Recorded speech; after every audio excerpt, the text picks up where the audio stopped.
ये कहानी है रवि की। रवि एक मिल में काम करता था। 5 सालों से वो शहर की एक मिल में मजदूरी किया करता था। हेलो। हाँ बोलो रमा, कैसे फोन किया? हेलो जी, आप तो हमें गांव में लेने आने वाले थे, क्या हुआ जी, आप आए नहीं? रमा, अभी ठंड बहुत हो रही है और मेरे पास तुम्हें गांव से शहर लाने के लिए अभी पैसे भी नहीं है। तुम कुछ दिन और रुक जाओ वहाँ। क्या कहा आपने? ऐसा मत बोलिए, आप कब से बोल रहे हो कि हमें लेने आओगे? दीपू मुन्नी भी रोज आपका इंतजार करते हैं।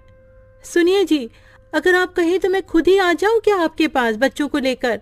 मेरे पास कुछ पैसे पड़े हैं, आप जो भेजते थे मैंने उसमें से बचाए हैं। अगर ऐसा है तो फिर आ जाओ, और तुम्हारे पास घर का पता तो है ही, वहाँ ही चले जाना। रमा अपने दोनों बच्चों को लेकर गांव से शहर के लिए निकल जाती है। उसके साथ उसकी बहन दिव्या भी होती है। रमा के माता पिता की मृत्यु के बाद अब वो बेचारी कहाँ जाती, इसलिए रमा उसे अपने साथ ही ले लेती है। ठंड का समय चल रहा था, दिसंबर का महीना, जिसमें कड़ाके की ठंड पड़ती है। रात होते ही रवि मिल से अपने घर को निकलता है। अरे यार, आज तो कुछ ज्यादा ही ठंड पड़ रही है। हाँ यार रवि, ये ठंडी ठंडी हवाएं और चारों तरफ पड़ती हुई धुंध, बहुत ही ठंड है भाई। चल जल्दी जल्दी घर चलते हैं। रवि अपने घर पहुंचता है। वो एक झोपड़ी में रहता था। रवि अपने बच्चों को देखकर बहुत खुश हो जाता है। वहीं वो अपनी साली दिव्या को भी देखता है।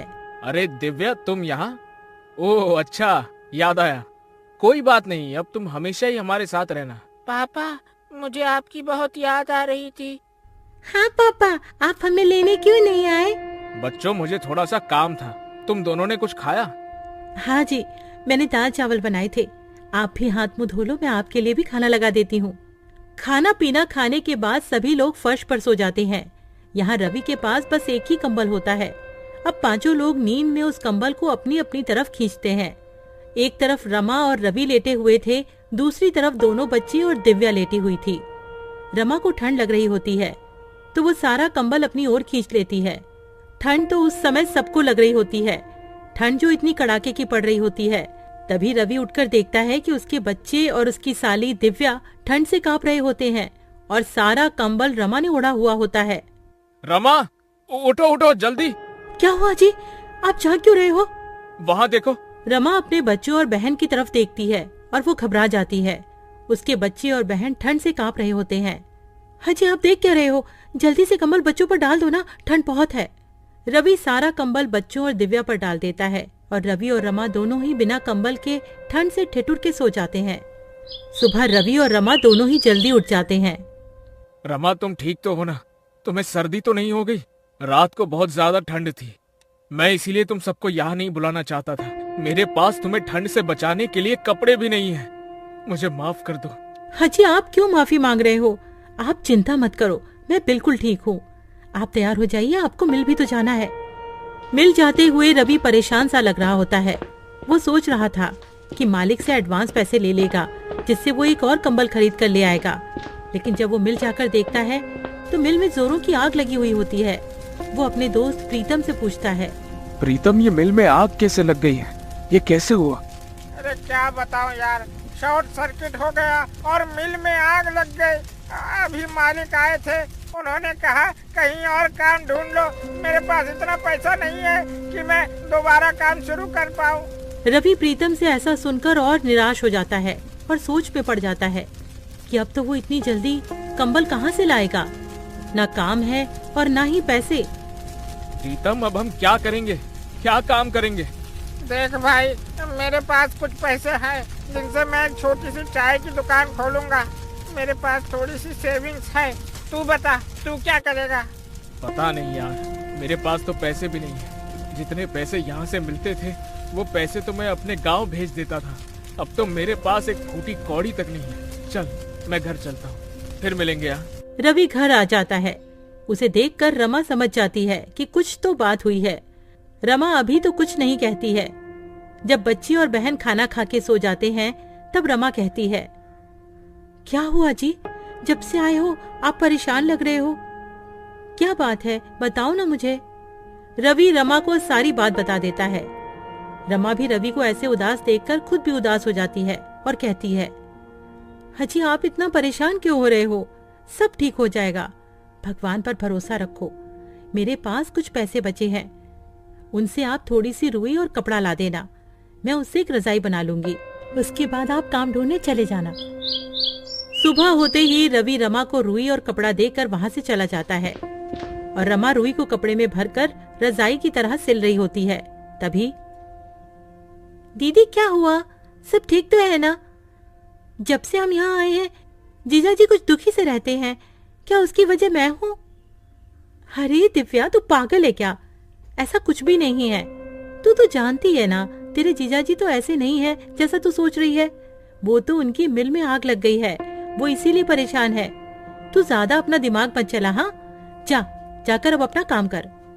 रमा एक सुंदर सी रजाई बना देती है। उधर रवि पूरे दिन यहाँ वहाँ काम ढूंढता है, पर उसे कोई काम नहीं मिलता है। वो निराश होकर घर आ जाता है। रवि घर आकर देखता है रमा ने एक सुंदर सी रजाई बना ली होती है। अरे वाह रमा, तुमने तो बहुत ही सुंदर रजाई बनाई है। अरे तुम तो बहुत ही अच्छी रजाई बनाती हो। जी, वो गांव में खाली समय में मैंने रजाई बनाना सीख लिया था। आप बताइए, कहीं काम मिला क्या आपको? नहीं रमा, बहुत ढूंढा पर कहीं कोई काम नहीं मिला। कल फिर जाऊंगा, देखते हैं, कहीं कुछ न कुछ काम मिल ही जाएगा। रमा बच्चों को नई रजाई में सुला देती है और खुद दोनों मियाँ बीवी पुराने कंबल में सो जाते हैं। अगले दिन रवि का दोस्त प्रीतम रवि का हाल पूछने उसके घर आया हुआ होता है। तभी, अरे वाह रवि, ये रजाई तो बहुत अच्छी है, कहाँ से लाए हो? अरे प्रीतम, मैं ये कहीं से लाया नहीं हूँ। ये रजाई तो तेरी भाभी ने बनाई है। क्या कह रहे हो? ये रजाई भाभी ने बनाई है? भाई, ये तो बिल्कुल वैसी ही रजाई है जो दुकानों में मिलती है। अरे वाह भाभी जी, आप तो बहुत ही बड़ी कलाकार हैं। अरे तू वो सब छोड़, ये बता तेरी चाय की दुकान का क्या हुआ? हाँ भाई, मैं इसीलिए तो आया हूँ। मैंने हाईवे पर एक चाय का स्टॉल खोला है। तू बता, तेरा क्या हुआ? कहीं पर काम मिला कि नहीं? नहीं भाई, अभी तो मुझे कहीं भी कोई काम नहीं मिला। मिल जाएगा, वैसे भी मैं ढूंढ तो रहा ही हूँ। अच्छा, अब भाभी एक रजाई मेरे लिए भी बना देना, मुझे ये रजाई बहुत पसंद आई है। जी भाई साहब, मैं आपके लिए भी एक ऐसी ही रजाई बना दूंगी, आप ले जाना। अच्छा रवि, तुम एक काम क्यों नहीं करते हो? क्यों ना तुम रजाई बेचना शुरू कर दो। भाभी जी बहुत अच्छी रजाई बनाती है, लोग खूब खरीदेंगे ऐसी रजाई। तुम बोल तो ठीक ही रही हो, अभी तो मेरे पास कोई और काम नहीं है और ठंड भी बहुत पड़ रही है। चलो ऐसा ही करके देखता हूँ कुछ दिन। पर प्रीतम, मैं ये रजाई बेचूंगा कहाँ? हाईवे पर मेरे चाय के स्टॉल के पास तुम भी रजाई बेच सकते हो। पर प्रीतम, एक और दिक्कत है, मेरे पास पैसे भी नहीं है सामान लाने के लिए। अरे तुम चिंता मत करो, ये लो पैसे, इनसे तुम सामान ले आना है। ठीक है, फिर मैं आज ही रजाई बनाने का सामान ले आता हूँ। क्यों रमा, ठीक है ना? आप जैसा भी कहो, मैं तो आपके साथ कोई भी काम करने को तैयार रहती हूँ। रवि और प्रीतम दोनों चले जाते हैं। रवि बहुत सारी रुई और कपड़ा घर ले आता है। उसके बाद रमा रजाई बनाने का काम शुरू कर देती है। रवि के साथ साथ रमा की बहन दिव्या भी उसकी मदद कर रही होती है और बच्चे भी रजाई में रुई भरने में लगे हुए होते हैं।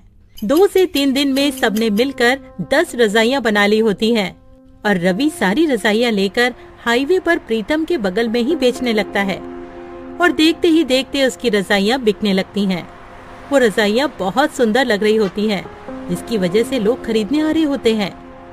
देखा तुमने रवि, बिक गई ना सारी रजाइयाँ। अब तो बस रजाइयाँ बनाते रहो।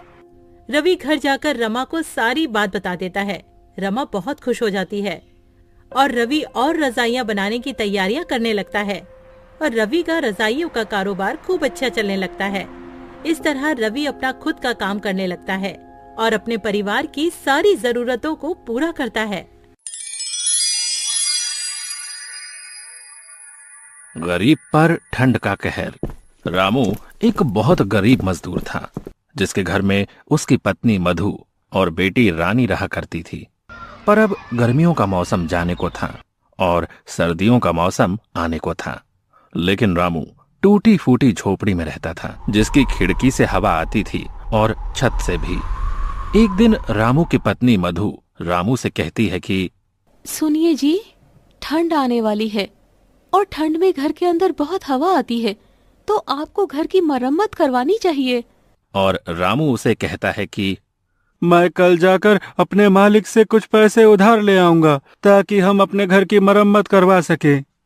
यूं ही एक दिन बीत जाता है और अगली सुबह रामू अपनी मजदूरी के काम पर जाता है और वो जिसके पास काम कर रहा था उस मालिक से कहता है कि साहब जी, अगले महीने से ठंड आ रही है और मेरे घर की छत टूटी हुई है जिससे कि घर में हवा आती है, और अगर मैंने जल्दी उसे ठीक नहीं करवाया ना तो ठंड में बहुत दिक्कत हो जाएगी।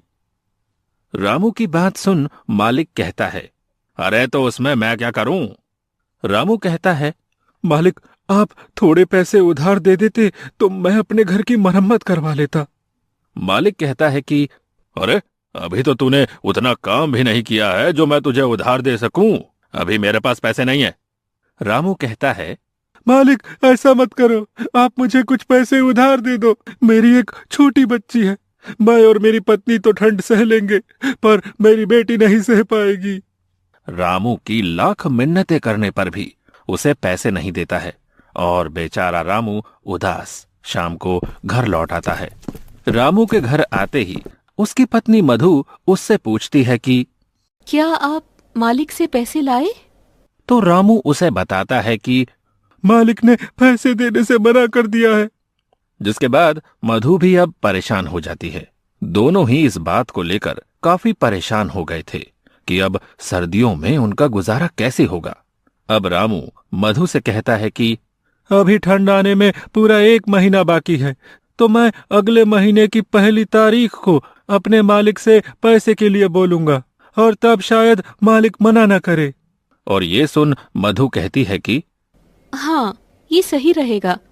यूं ही रामू को मजदूरी करते हुए 1 महीना और बीत जाता है और जब रामू अपने मालिक से कहता है, मालिक अब तो पूरा 1 महीना हो गया है और थोड़ी थोड़ी ठंड भी होने लगी है, अरे अब तो आप मुझे मेरी मजदूरी के पैसे दे दो ताकि मैं उन पैसों से अपने घर की मरम्मत करवा लूं। रामू के इस बार पैसा मांगने पर भी मालिक फिर से कोई नया बहाना कर देता है और कहता है कि अभी मेरे पास सिर्फ ये 500 रुपए हैं, इससे ज्यादा नहीं है।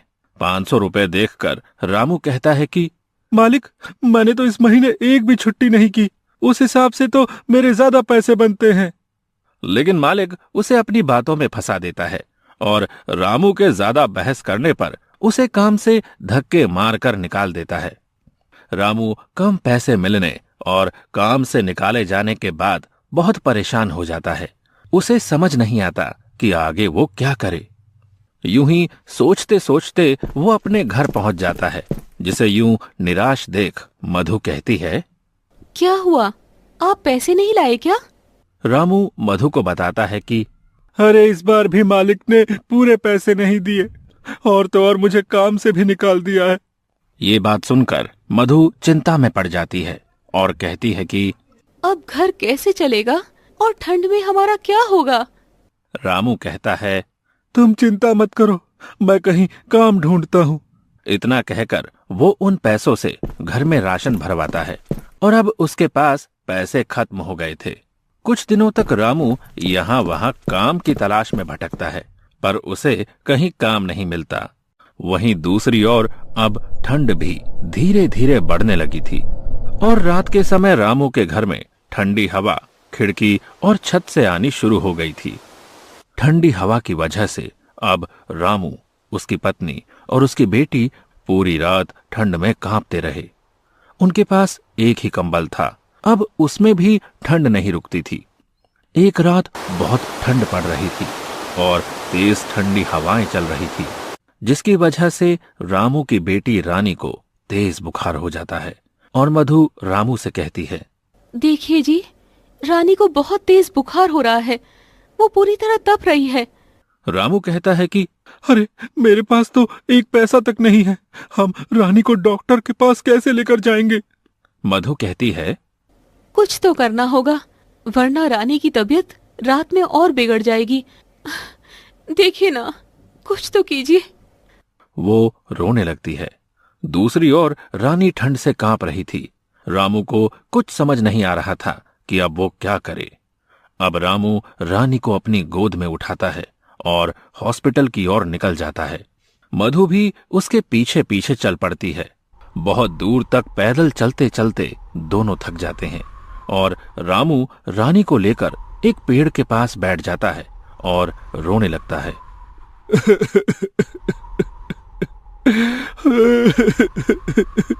मुझे रोना आ रहा है अपनी लाचारी पर कि हमारे पास पैसे नहीं है कि हम अपनी बेटी को हॉस्पिटल तक ले जा सके।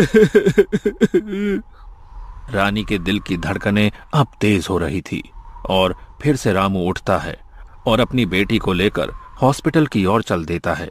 कुछ घंटों चलने के बाद वो मधु के साथ रानी को लेकर हॉस्पिटल पहुंच जाता है। लेकिन अफसोस, उसके पास पैसे ना होने पर डॉक्टर रानी का इलाज करने से इनकार कर देते हैं और रामू, मधु और रानी को अस्पताल से बाहर कर देते हैं। अस्पताल की सीढ़ी पर रामू अपनी बेटी को गोद में लिए बैठा रो रहा था और दूसरी ओर ठंड धीरे धीरे बढ़ती जा रही थी। ज्यादा ठंड होने की वजह से अब तीनों ही बुखार से जूझ रहे थे और तीनों ही हॉस्पिटल की सीढ़ी पर बेहोश हो जाते हैं। अगली सुबह जब रामू की आंख खुलती है तो वो खुद को हॉस्पिटल के अंदर बेड पर पाता है। ये देख रामू के मन में बहुत से सवाल आते हैं। अरे, मैं अंदर कैसे आया? मुझे कौन लाया? और मधु और रानी कहाँ हैं?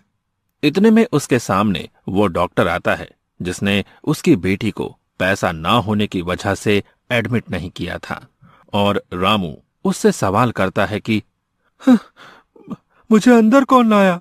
जिसके बाद डॉक्टर बताता है कि आपको एक औरत ने हॉस्पिटल में भर्ती करवाया क्योंकि आप सभी को ठंड लगने की वजह से तेज बुखार हो गया था और आप तीनों ही सीढ़ियों पर बेहोश थे। रामू उस औरत के बारे में पूछता है कि वो कौन है, तो डॉक्टर सामने की ओर इशारा करके उस औरत के बारे में बताता है। अब रामू जाकर उस औरत से बात करता है और पूछता है, आपका बहुत बहुत धन्यवाद, लेकिन आपने हमारी मदद क्यों की? तो वो औरत बताती है, मेरा आपके परिवार से कोई रिश्ता नहीं है, लेकिन एक टाइम था जब मेरे साथ भी ऐसा ही हुआ था और मेरी फैमिली बहुत गरीब थी। मैं भी किसी सड़क किनारे ठंड से जूझ रही थी और किसी नेक दिल इंसान ने इसी तरह हमारी मदद की थी। तब से आज तक वो औरत गरीबों की मदद करती है। ये सुनकर रामू उसे धन्यवाद कहता है और फिर रामू अपनी बेटी से मिलता है और अपनी पत्नी से भी। अब रामू से वो औरत पूछती है कि आखिर आपके साथ ऐसा क्या हुआ था जो सब इतनी देर रात तक हॉस्पिटल के बाहर बैठे थे? तो रामू उसे सारी बात बताता है, जिसके बाद वो औरत रामू और उसके परिवार की मदद करती है और रामू का घर भी बिल्कुल ठीक करवा देती है। अब रामू को गरीबी और ठंड दोनों से छुटकारा मिल जाता है। गांव के बीचों बीच एक बड़ा सा घर होता है जहां एक परिवार रहा करता था जिसमें श्यामू और सीमा रहा करते थे।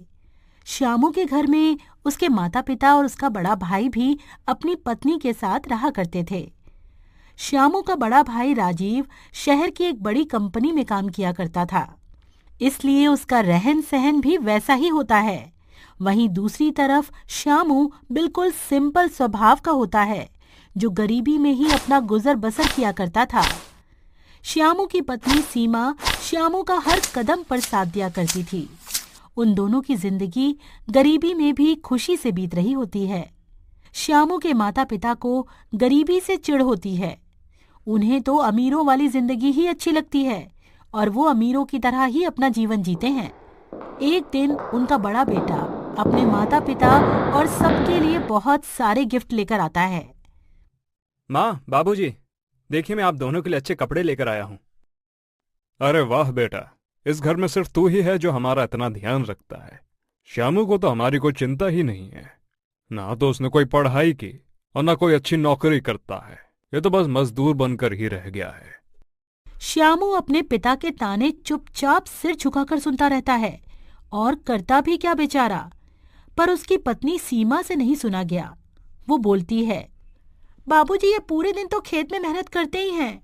अगर आप अपने बेटे को हौसला नहीं देंगे तो वो कैसे तरक्की करेंगे? जब माता पिता ही ऐसे ताने मारेंगे तो बाहर वाले तो बोलेंगे ही ना। आपको अपने बेटे को सपोर्ट करना चाहिए।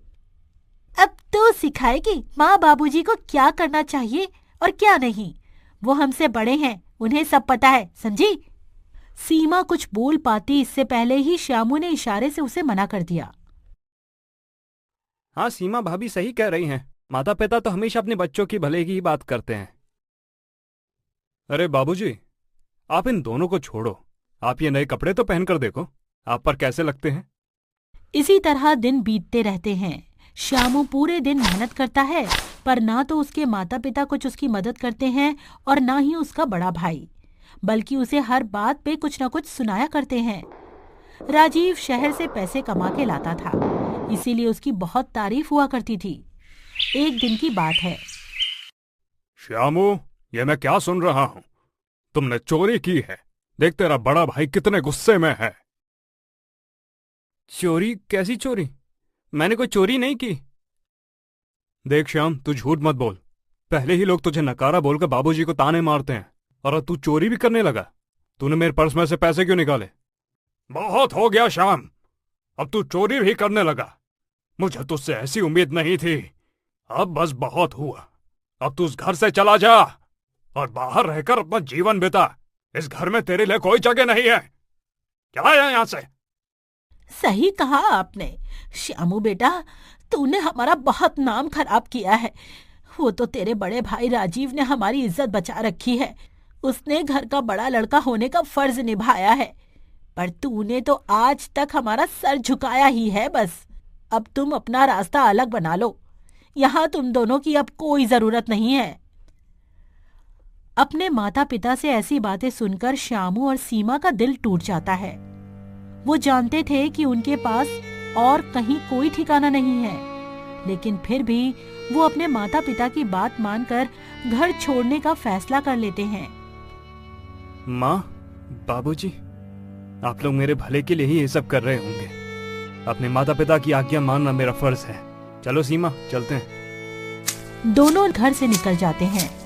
श्यामू और सीमा गांव से बाहर एक टूटी फूटी झोपड़ी किराए पर लेकर रहने लगते हैं। अब उनके पास खाने पीने के लिए भी बहुत कम सामान होता है। देखा जी आपने, अपना तीर सीधा जाकर निशाने पे लगा है। अब वो नकारा श्यामू हमारे रास्ते से हट गया, समझो। सही कहा तुमने। बस बाबूजी को पता मत चलने देना। वहीं दूसरी तरफ श्यामू उदास बैठा होता है। तब सीमा श्यामू से कहती है, आप चिंता क्यों करते हो जी? हम दोनों फिर से खूब मेहनत करेंगे और फिर से अपनी नई जिंदगी बनाएंगे और अपने सपने पूरे करेंगे।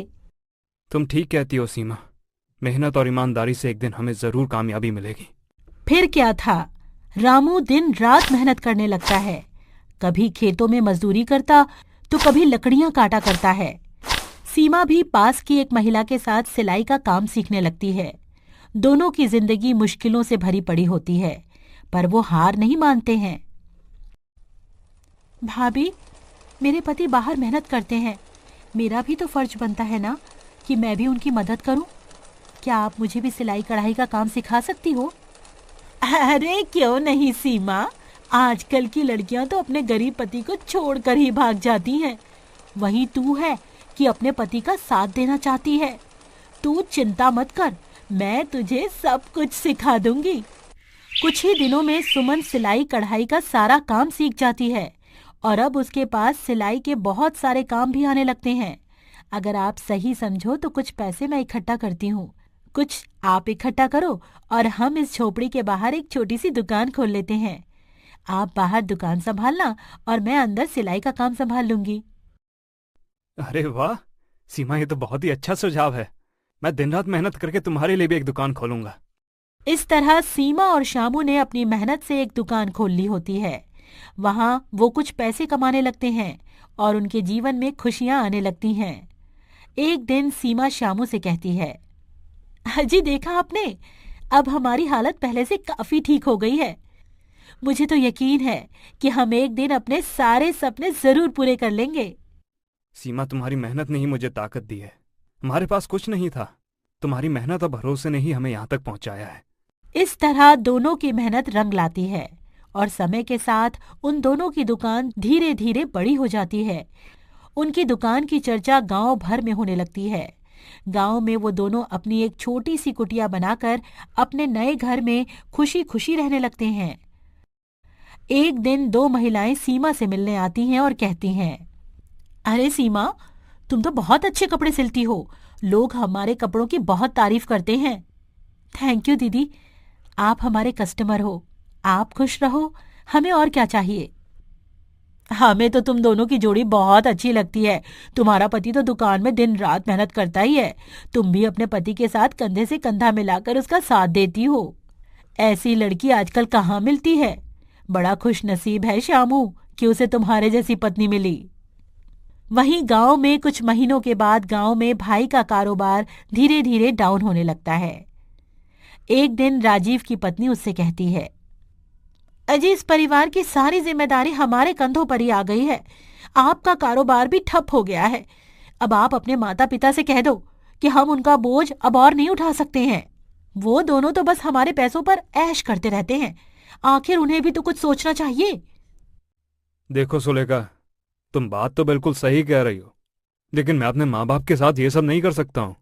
पर कम से कम उन्हें खुद तो सोचना चाहिए कि दिन रात हमारा खाना खाकर अच्छे अच्छे कपड़े पहनकर यहाँ दिन रात पड़े रहते हैं। उन्हें तो खुद इस घर से निकल जाना चाहिए। बेकार में हम पर बोझ बने हुए हैं। तभी बाहर राजीव के माता पिता चुपके से सारी बातें उनकी सुन लेते हैं और सोचते हैं कि उन्होंने श्यामू के साथ अन्याय किया था। उन्हें अपने फैसले पर पछतावा हो रहा होता है। हमसे बहुत बड़ी गलती हो गई जी। हमने अपने ही बेटे के साथ इतना बड़ा अन्याय किया, जो सच में अपनी ईमानदारी से हमारी जिंदगी को संवार रहा था, उसे हमने अपने घर से निकाल दिया। तुमने बिल्कुल सही कहा। हम राजू को कुछ भी बोल देते थे तो वो हमें उल्टा जवाब नहीं देता था, बस सर नीचे करके हमारी बातें सुनता रहता था। मेरे सारे तानों को मेरा बेटा सर झुका के सुनता रहता था। पर राजीव और उसकी बहू हमारे बारे में कितना बुरा सोचते हैं। हमने तो ये कभी सपने में भी नहीं सोचा था कि ये दोनों हमारे बारे में इतना बुरा सोचते होंगे। चलो श्यामू और छोटी बहू से माफी मांग लेते हैं, उम्मीद है कि वो हमें माफ कर देंगे। उसी दिन श्यामू के माता पिता श्यामू के नए घर पर आ जाते हैं। बेटा, हमें माफ कर दे, हमने तुम्हारे साथ बहुत बुरा किया। तुम सही थे, हमें तुम्हारी मेहनत को समझना चाहिए था।